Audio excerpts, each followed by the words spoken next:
Mmoja atajiuliza kwani jua limefanya nini mpaka kuingizwa ndani ya moto wa jahannam? Kwa sababu Allah atajalia kila anayeabudiwa asikuwa yeye aingizwe motoni na wafuate, ila ikiwa aliabudiwa hakuabudiwa kwa haki. Assalamu alaikum warahmatullahi wabarakatuh. Ahlan wa sahlan, karibu katika msimu wa 6. Kipindi ni cha 7 ndani ya kipindi chako unachokipenda Maisha ya Akhira. Nafahamika kama Muhammad Shakombo. Katika kipindi kilichopita tuliweza kugusia hali ya wanadamu pamoja na wanyama. Sheikh, karibu, ahlan wa sahlan. Tuweze kuangazia katika kipindi chetu cha leo kuhusiana na viumbe vingine, hali yao itakuwa namna gani? Bismillahirrahmanirrahim. Alhamdulillahi rabbil alamin. Wa sallallahu wa sallam wa baraka ala nabina Muhammadin wa ala alihi wa ashabihi wa atba'ihi wa man ittaba'ahum bi ihsanin ila yawmiddin. Tuliweza kuangazia kwamba pindi kiyama itakapoanza na parapanda itakapolia na tarumbeta itakapopulizwa na Mikail, hali ya wanadamu vipi itakapokuwa pindi wakifufuliwa.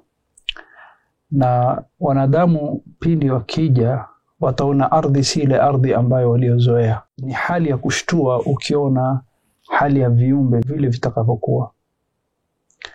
Na Allah subhanahu wa ta'ala amejalia kwamba kila kitu kitaangamia isipokuwa yeye Allah subhanahu wa ta'ala ndiye atakayebakia.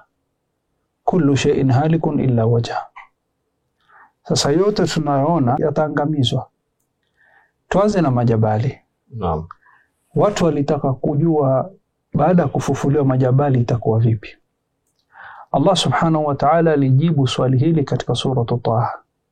Mwenyezi Mungu asema, wayasalunaka 'anil jibal faqul yansifuha rabbi nasfa fayadharuha qa'an safsafa la tara fiha 'iwajan wala amta. Wanakuuliza yeye mtume wangu kuhusiana na majabali, vipi itakavyokuwa hali ya majabali siku ya kiyama. Waambie faqul yansifuha rabbi nasfa, Mwenyezi Mungu atayatoa. Yani kwa lugha ya Kiingereza tunasema unplug, kuitoa kutoka chini. Ni kama vile msumari umeidungilia mahali kisha waitoa na nguvu kutoka mzizi. Sasa Allah asema nitaitoa kutoka asili yake. Kama kutoa vile jinsi unavyotoa kisiki cha mti. Ahsante, kama vile unavyotoa mpaka pamoja na mizizi yake. Kwa nini? Kwa sababu Allah amejalia kwamba majabali hayo tunayoyaona kwa juu, kwa chini ni kubwa zaidi. Na Allah amejalia kwamba majabali haya ndio yenye kuzuia ardhi isipatikane mtetemeko wa ardhi. Ndio ni kama ardhi imetandazwa kisha ikapigwa msumari kutumia kama majabali haya kama misumari ili sipate kucheza cheza. Majabali yakitolewa kuna uhusiano baina majabali na ardhi. Sasa ikiwa majabali Mwenyezi Mungu atayatoa kutoka mizizi yake, kumaanisha ardhi itaanza kucheza cheza na kutakuwa na mtetemeko wa ardhi. Kwa hiyo vile ulivyosema kwamba ardhi itabadilika, itabadilika vipi? Itabadilika ardhi, mwanzo kutakuwa na mtetemeko wa hali ya juu. Sasa huku Mwenyezi Mungu akishatoa jabali, mtetemeko wa ardhi itaanza kuwa kwa wingi. Ndipo Allah sema bismillahirrahmanirrahim, idha zulzilatil ardu zilzalaha wa akhrajatil ardu athqalaha. Na watu watakuwa wenye kuuliza, waqala al-insanu ma laha yawma idhin tuhaddithu akhbara, siku hiyo mkojo kueleza habari zenu. Na kwa nini Mwenyezi Mungu amejalia hali kwa hivyo? Kwa sababu kila kitu lazima kiondoke. Na huenda ukajiuliza, majabali haya yakitolewa na ardhi, Mwenyezi Mungu atakuwa ni yenye kuchukua jabali kwa jabali, na ukaona jabali ya bebo kama sufu, kwa zitapigwa kwa pamoja na itakuwa kama mchanga, kama majivu. Allah subhanahu wa ta'ala eleza hali ya siku ya kiyama akisema, فإذا نفخ في الصور نفخة واحدة وحملت الأرض والجبال فدكتا دكة واحدة فيومئذ وقعت الواقعة. Allah sema فإذا نفخ في الصور, siku tarumbeta itakapopulizwa, nafkhatan wahida, tena moja tu, haihitaji ni mara mbili, moja. وحملت الأرض والجبال, ardhi itakuwa yenye kunyanyuliwa na majabali, na yakiondolewa kutoka ardhi, fadukata, yatapigwa kwa mara moja mpaka itabomoka na itakuwa yenye kuwa kama mchanga na majivu na kuwa chembe chembe. Hali ikiwa hivyo, na hii itakuwa siku gani? Mwenyezi Mungu fayauma idhin waqa'atil waqi'a, ni siku ambayo yale matukio yenye kutokezea, na tulisema katika majina siku ya kiyama idha waqa'atil waqi'a. Kwa hivyo Hii ndo hali ya majabali, na yani utaona jabali ikibebwa kama sufu. Allah subhanahu wa ta'ala aeleza bismillahir rahmanir rahim, al-qari'ah mal-qari'ah wama adraka mal-qari'ah yawma yakunu an-nasu kal-farashi al-mabthuth wa takunu al-jibalu kal-'ihni al-manqush. Na hii ihn bimaana itakuwa ni kama jivu, utaona ni kama pamba. Sasa waona kama vile pamba ikibebwa kwa upepo ikipelekwa kulia na kushoto, utaona majabali yakipelekwa hivyo kulia na kushoto siku ya Kiyama. Kwa hivyo jabali itapotea, na ardhi hii si ile ardhi mnayojua itapotea. Yote itakuwa imefika kikomo. Kama vile Mwenyezi Mungu alivyosema, kullu shay'in halikun illa wajha, kila kitu kitaangamia. Kwa hivyo hii ndio itakuwa hali ya majabali, na hii ndio itakuwa hali ya ardhi siku ya Kiyama. Naam, ukizingatia kwamba ardhi imezungukwa na maji ambapo kuna bahari, je, hali ya bahari itakuwa namna gani? Hali ya bahari pia Allah subhanahu wa ta'ala amejalia katika ardhi hii au dunia hii yetu ya leo. Ardhi na maji zimepishana, na ardhi na sehemu ya maji ni nyingi ukilinganisha na sehemu ya ardhi. Na sehemu ya maji wataalamu wanasema imechukua zaidi ya 70% ya ardhi ni maji. Ukiangalia bahari na mito, na ukiangalia kadhalika ukiangalia ziwa, yote haya yamechukua takriban 70% katika dunia hii. Kwa hivyo tukisema ardhi za kusudia nchi kavu katika kugawanya hali hii. Sasa ikiwa tushajua ardhi itapotea, na tukajua kwamba pia majabali yatakuwa ni kuangamia, zitabakia chembe chembe, kilichobakia ni bahari. Na hali ya bahari Allah amebainisha kwamba bahari hali yake itakuwa ni hali ya mlipuko. Bahari hii na maji tunaona itawaka moto. Madamu Allah amesema bahari itawaka moto. Sasa mmoja huenda akajiuliza maji na moto huwa vipi? Lakini sisi ambao hii zama hizi, hasatan wale ambao tuliobahatika tukaenda shule tukasoma chemistry, tuwajua maji ni imetengenezwa na viungo viwili, hydrogen na oxygen. H2O. Wanikumbusha chemistry. H2O. Sasa hii hydrogen na oxygen ikiwa separated, sijui kama wakumbuka tukiwa katika lab. Tuachukua maji tu separate, alafu tuona ile hydrogen ya waka moto na oxygen. Sasa ile H2O ambayo ikija pamoja ndo hufanya nini? Huwa maji. Sasa hii ikiachana huwa kawaida kuna mlepuko. Na wakumbuka tukiwa wadogo, tukiwa katika high school, tulikuwa tukifanya hivi, tuachukua maji, tuigawanya katika hali mbili, hydrogen ya kwa upande moja na oxygen upande moja, na ni ile maji ya waka moto, si nyingine. Tumeweza kuigawanya, tukaichoma, na ikifika evaporation na ikifika certain level inakuwa separated, alafu tuwasha moto katika test tube, utaona ikiwaka moto. Sasa Allah subhanahu wa ta'ala alipoeleza katika Qur'an, wa idhal biharu fujirat, na katika suratu at-Takwir, wa idhal biharu sujirat. Sujirat ay bimaana imeosha moto, sujirat ay min as-sijar. Ndio maana katika lugha ya Kiarabu sigara huitwa sijara. Sasa hii sujirat bimaana itaashwa moto. Sasa Allah amejalia kwamba bahari hii itabadilika kuwa moto, na hii ndio itakavyokuwa hali ya bahari, na mpaka mwisho itachomeka na mpaka itapotea, kwa sababu ikiwa oxygen imeachanishwa na hydrogen, na katika hali kama hiyo Allah subhanahu wa ta'ala amejalia kwamba moto huwaka, basi kumaanisha evaporation ikitokezea na maji itaisha hivyo kwa ile moto unavyowaka. Kwa hiyo bahari itakuwa ni yenye kuwaka moto, na kisayansi tumeweza kueleza, na kwa wale ambao waliobahatika kusoma chemistry wafahamu hili kwa wepesi. Lakini masahaba kabla hata kujua chemistry waliamini, kwa sababu wanajua Mwenyezi Mungu hasemi uongo, qauluhu alhaq, Mwenyezi Mungu maneno yake ni haq. Vile vile watu wangependa kuelewa hali ya mbingu na nyota itakuwa namna gani katika siku kama hii? Ukiangalia hali ya mbingu, Allah subhanahu wa ta'ala amebainisha katika Qur'an. Na Allah subhanahu wa ta'ala alipoeleza kuhusiana na mbingu, mwanzo mbingu itapasuka. Yauma tashaqqaqu as-samaa, ni siku ambayo mbingu itapasuka. Na pindi mbingu hii ikipasuka, kwa nini mbingu yapasuka? Ili kuruhusu waliokuwa juu ya mbingu washuke chini. Ni nani waliokuwa juu ya mbingu? Malaika. Kwa sababu tunajua ni mbingu 7. Ya kwanza, ya pili, ya tatu, ya nne, ya tano, ya sita, ya 7. Kisha kuna maji, kisha kuna arshi ya Mwenyezi Mungu, kisha Allah yuko juu ya arshi, kiti cha enzi na kiti cha ufalme. Ikiwa hii ndo hali ya mbingu, mwanzo malaika waliokuwa katika mbingu ya kwanza, ya pili, ya tatu, ya nne, ya tano, ya sita, ya 7 wote wataamrishwa washuke wafanywe hisabu. Na watashuka vipi? Yauma tashaqqaqu as-samaa, ni siku ambayo mbingu itaanza kupasuka, cracks, na zitakuwa ni yenye kuachana. Na malaika watakuwa kishuka moja baada nyingine. Na Allah subhanahu wa ta'ala siku hiyo atatuonesha rangi ya mbingu asili yake. Allah subhanahu wa ta'ala alipoangazia juu ya mbingu alisema kwamba itapasuka.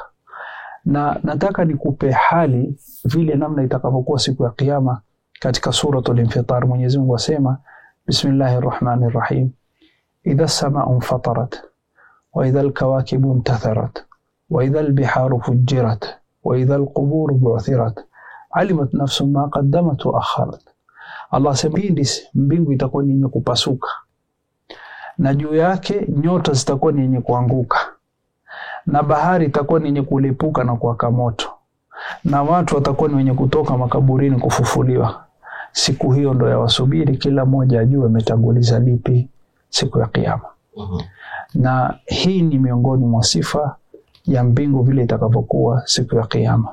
Naam, pengine kabla hujagusia kuhusiana na nyota, huenda mtu akawa na tafakari kwamba kwa nini malaika waje wafanywe hisabu na wao la yaasuna Allah.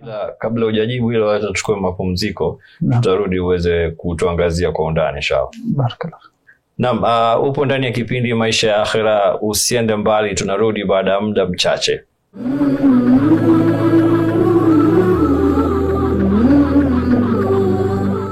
Ahlan wa sahlan, karibu katika sehemu ya pili kwenye kipindi cha 7 ndani ya msimu wa 6. Nafahamika kama Muhammad Chakombo.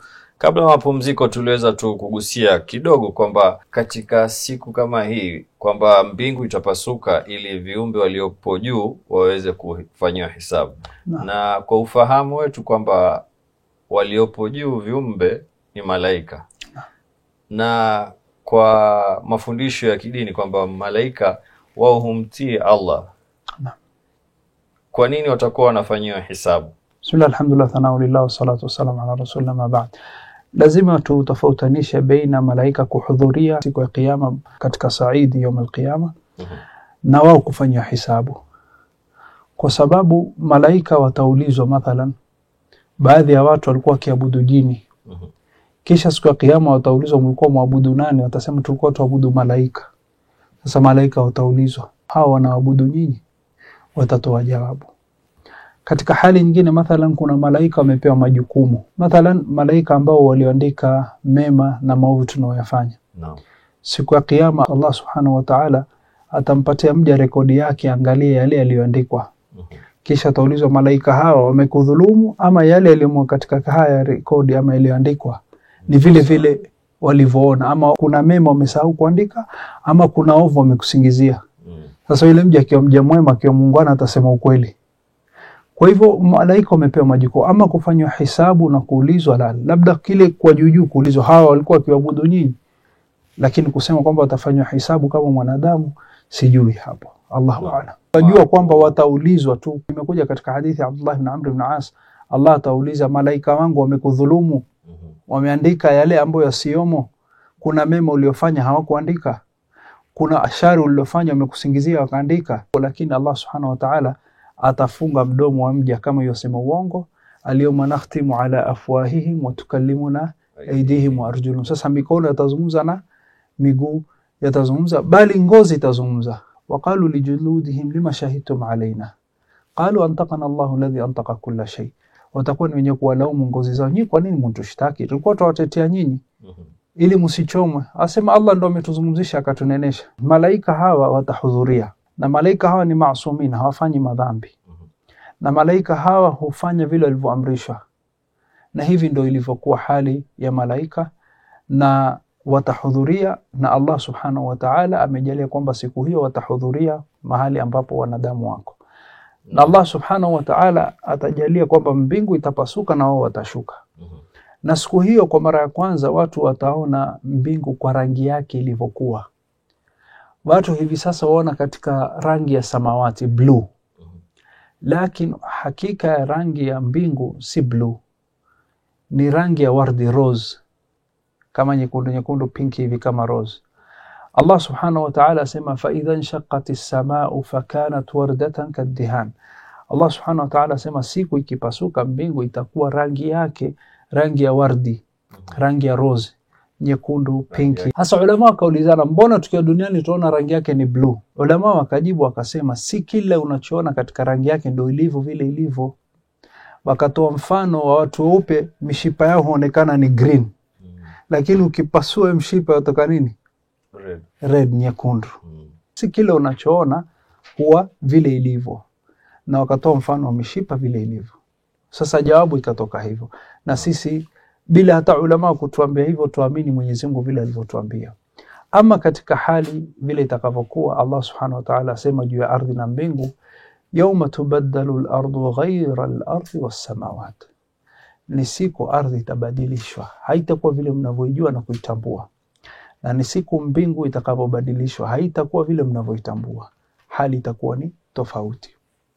Kwa hivyo uhalisia wa mambo ni kwamba siku ya kiyama majabali haitakuwa vile tunavyojua. In fact zitachukuliwa, zitatolewa na kupigwa kwa mpigo mmoja na kuwa kama mchanga. Ardhi hii itatetemeka kwa sababu ile jabali ilikuwa ikizuia ili ipate umakinifu imetolewa. So itaanza kucheza na ardhi itabadilika na kupasuka. Mbingu itapasuka na mbingu tutaona rangi vile ilivyo ili waliokuwa juu ya mbingu wapate kushuka. Allah Subhanahu wa Ta'ala asema yawma natwi as-samaa ka tayyi as-sijilli lil-kutub. Ni siku ambayo tutaikuwa ni wenye kuifunga na kuikunja kama vile mmoja wao anafunja jamvi. Zamani watu walikuwa kiandika barua wanaandika kwa kitu hujulikana kama scroll. So wakishaandika kama suhuf wanaikunja hivi. Si haikuwa kitabu, kama ni ujumbe ni barua. Kisha baadaye wanaifungua hivi na kumsomea kama ni mfalme ama kiongozi aliandika ujumbe huo. Siku ya kiyama Mwenyezi Mungu ataikunja mbingu hii. Yawma natwi as-samaa ka tayyi as-sijilli lil-kutub. Ni siku ambayo tutaikunja mbingu hivi kama vile inavyokunjwa suhuf au rekodi ama ujumbe ama barua zamani vile walivyokuwa wakifanya. Kama hivi sasa vile sisi tunavyokunja jamvi. Naona katika sifa za Allah Subhanahu wa Ta'ala ni kuwa yeye ni Al-Hakim. Naam. Kwa hiyo pale malaika wakija kuulizwa pamoja na mwanadamu kuhusiana na mambo ambayo walitenda, ni kuhakikisha kwamba ile haki imepatikana. Kweli. Kama vile sisi wanadamu kila mmoja amepewa majukumu yake, malaika pia kila mmoja hawajaumbwa haba manthura. Wa Mwenyezi Mungu haumbi jambo hivi. Mwenyezi Mungu akiumba na malengo, ana hikma kwa ilmu yake na kwa ujuzi wake jalla jalalu na kwa hikma alikuwa nayo. Mwenyezi Mungu hafanyi jambo ila kuna hikma nyuma yake. Naam, shukran. Tufafanulie zaidi kuhusiana na hali itakavyokuwa ya mwezi, au tuanze jua kwanza? Naam. Ikiwa tushasema kwamba hali ya ardhi tushaeleza, hali ya jabali tushaeleza, hali ya mbingu tushaeleza, sasa imebakia hali ya jua. Mwanzo jua mwangaza wake utapotea. Allah Subhanahu wa Ta'ala asema bismillahirrahmanirrahim, idha ash-shamsu kuwirat. Pindi jua itakapokuwa kuwirat bimaana dhahaba dhawuha, mwangaza wake utapotea. Sasa hii jua tunaona ile kwa mwangaza itapotea kabisa. Kwa hivyo hii itakuwa hali siku ya kiyama. Na Allah Subhanahu wa Ta'ala amejalia kwamba nyota na mwezi zitaletwa pamoja. Allah Subhanahu wa Ta'ala asema wajumi'a ash-shamsu wal-qamar, siku itakapojumuishwa mwezi na jua zitaletwa pamoja. Suratul Qiyamah. Allah Subhanahu wa Ta'ala amejalia ni kwamba zitaletwa pamoja. Bimaana mwezi hupata mwangaza wake kutoka jua. Sasa ikiwa jua imezimika na haina mwangaza tena, kumaanisha pia mwezi itafanya nini? Itakuwa haina mwangaza. Kwa hivyo mwanzo mwangaza wa jua utapotea, na kwa sababu ya mwangaza wa jua kupotea pia mwangaza wa mwezi utafanya nini? Utapotea na kuletwa pamoja. Allah Subhanahu wa Ta'ala amejalia kwamba itakuwa ni kama khasf bimaana kama eclipse. Eclipse kwa sababu tuona mwezi umekamilika kisha tuona kwamba mwezi umeanza kupata giza. Alafu tukaswali salatul khusuf. Allah asema fa idha bariqa albasaru wa khasafa alqamar, na utaona mwezi utakuwa kama ni khusufu, imekuwa ni giza kabisa. Kwa hivyo hii ni hali ya mwezi na jua siku ya kiyama. Na mwanzo tutajua kwamba mwangazo wa jua utapotea na mwangazo wa mwezi utafanya nini? Utapotea. Mwezi na jua zitajumlishwa, si nyota. Nyota ni kawakib. Yatakayojumlishwa ni mwezi na jua, zitaletwa pamoja na zitaingizwa ndani ya moto wa Jahannam. Mmoja atajiuliza, kwani jua limefanya nini mpaka kuingizwa ndani ya moto wa Jahannam? Kwa sababu Allah atajalia kila anayeabudiwa asiyekuwa yeye aingizwe motoni na wafuate, ila ikiwa aliabudiwa hakuabudiwa kwa haki. Mathalan, wenye kumwabudu Nabillahi Isa alayhi salam, ataulizwa, ewe Isa, wewe ndio uliambia watu wa kuabudu, anta qulta linnasi ittakhidhuni wa ummi ilahin min dunillah, wewe ndio uliambia watu wa kuabudu wewe na mamako? Basi hapo Nabii Isa atajitetea. Sasa Nabii Isa hataingizwa motoni, lakini msalaba ndio itakayoingizwa motoni. Waliokuwa kimwabudu Nabii Isa watafuata msalaba.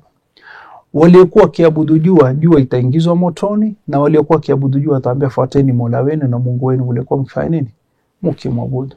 Ndio maana Allah Subhanahu wa Ta'ala awaambia waja wake, jua na mwezi ni katika aya zangu na ni katika alama zangu, mimi ndo nimeumba. Kila siku naamrisha jua kutoka mashariki kushuka magharibi, na kila mwezi unapoanza mwezi huwa mdogo mpaka ukakamilika, mpaka ukarudi kwa mdogo ukaandama tena. Hizi ni aya zangu, ni alama kwamba mjue mimi niko, mimi ndo mwenye kupeleka mambo haya. Allah Subhanahu wa Ta'ala sema, wa min ayatihi al-layl wan-nahar wash-shamsu wal-qamar la tasjudu lish-shamsi wala lil-qamar wasjudu lillahi alladhi khalaqahunna in kuntum iyyahu ta'budun fa in istakbaru falladhina 'inda rabbika yusabbihuna lahu bil-layli wan-nahari hum la yasamun. Allah sema, katika aya zangu mimi na alama kwamba mimi nipo, angalieni vile nilivyoumba jua, angalieni vile nilivyoumba mwezi, angalieni vile nilivyoumba mchana, angalieni vile nilivyoumba usiku. La tasjudu lishamsi wala lilqamar, msiwe ni wenye kusujudia na kuabudu jua na mwezi. Wasjudu lillah, msujudieni na mumwabudu Mola wenu Allah jalla jalal, alladhi khalaqahun, ambaye yeye ndo aliyeumba jua na mwezi. In kuntum iyyahu ta'budun, kama kweli mwataka kumwabudu anastahiki ni Mwenyezi Mungu. Fa in istakbaru, nyinyi wanadamu mkiwa na kibri hamtaki kuniabudu, falladhina 'inda rabbika, wale waliokuwa juu na Mola wao kule juu mbinguni ambao ni malaika, yusabbihuna al-layla wan-nahara hum la yasun, hunisabih na kumtakasa na kumtukuza Mwenyezi Mungu usiku na mchana na wala hawachoki. Kwa hivyo jua hizo zitatiwa ndani ya moto, mwezi zitatiwa ndani ya moto, na wenye kuabudu wataambia fuateni yale mlikuwa mfanya nini mkiabudu. Ama malaika watajitetea, watasema sisi hatukuambia watu waabudu. Kwa hiyo pengine mtu huenda kajiuliza, upande wa mwezi na jua hawatakuwa na nafasi ya kujitetea? Na kwa sababu si viumbe ambao watapata maumivu. Okay. Tupatie na hali ya nyota itakavyokuwa katika siku kama hii. Ama hali ya nyota ni hali ya kushtua. Allah Subhanahu wa Ta'ala sema, wa idhal kawakibu intatharat, ni siku ambayo nyota zitaanguka. Sasa kawaida nyota ina mpangilio fulani, na watu wa baharia wanaoenda kuvua wajua wakipotea nyota ile iko sehemu fulani twende vile. Sasa zamani walikuwa hawana hii compass kuangalia north, south, east, west.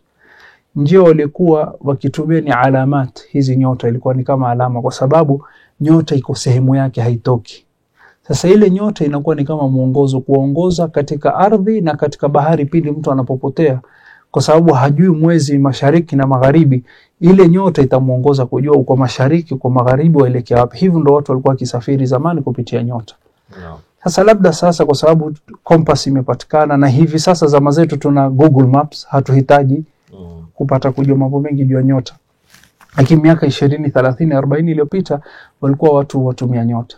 Hasa Allah asema ni siku ambayo nyota zitaanguka na zitoke katika sehemu zilizokuwa.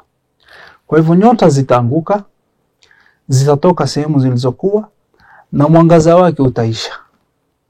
Kwa hivyo hizi ndo hali tatu, hali za nyota. Allah Subhanahu wa Ta'ala ameangazia hali ya viumbe waliokuwa mbinguni. Ama viumbe wengine waliokuwa katika ardhi, kama ni ardhi, kama ni jabali, kama ni bahari, tushajua. No. Mbinguni kama ni mbingu wenyewe, kama ni jua, kama ni mwezi, kama ni nyota, tushajua. Kwa hivyo Allah amejalia kwamba kila kitu kitaangamia.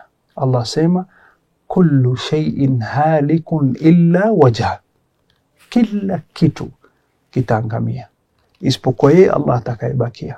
Hakuna atakayebakia isipokuwa yeye. Wote watakufa kama walikuwa na uhai, na kama hawalikuwa na uhai watakuwa ni wenye kuangamizwa.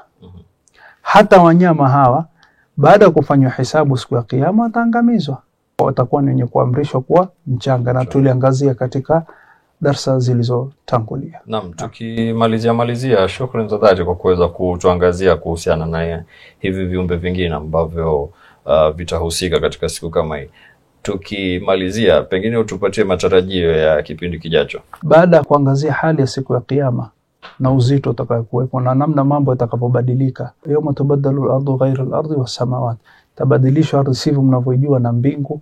Haya yote yakibadilika, basi kilichobakia ni hisabu kuanza, kwa sababu tusubiri hisabu ianze na Mwenyezi Mungu ashuke, na Mwenyezi Mungu kisha akija pale jalla jalalu, basi tutakuwa ni wenye kuanza hisabu. Lakini kabla hisabu haijaanza, watu watakuwa ni wenye kulalamika, watu watakuwa ni wenye kuteseka, joto litakuwa jingi, hali itakuwa ni nzito, mpaka watu watasema hapa palipobakia basi iamuliwe, kama mtu kwenda motoni aende, kama kwenda peponi aende, hatuwezi kubakia zaidi hapa. Na watu watakuwa ni wenye kufanya hivi kwa sababu watasimama kwa miaka 50,000. Baada ya kusimama kwa miaka 50,000 ndipo hali hii ya hisabu itaanza na shafaa. Wallahu ta'ala alam.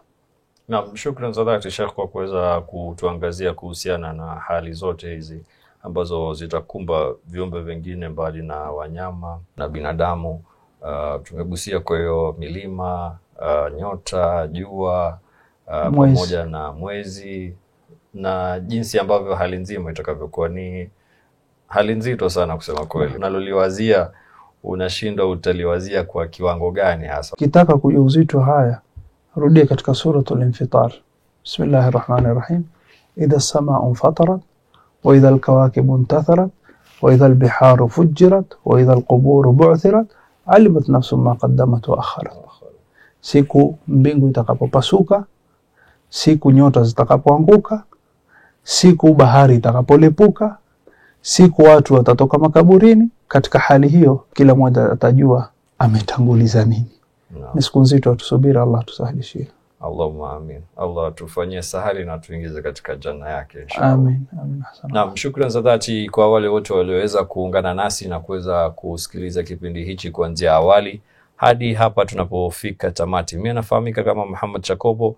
Kwa niaba ya wale wote ambao wamekusanya kipindi hichi wakiongozwa na kinara wetu Bwana Muhammad Obura, ningependa kukupa maneno ya kalamu yangu kabla sijadondoka. Anza mapema dhambi kutubia, kila uchao kaburini unakaribia. Hivi ukifufuliwa wapi utasimamia? Kwake Maulana amali tatuhesabia. Maasalam.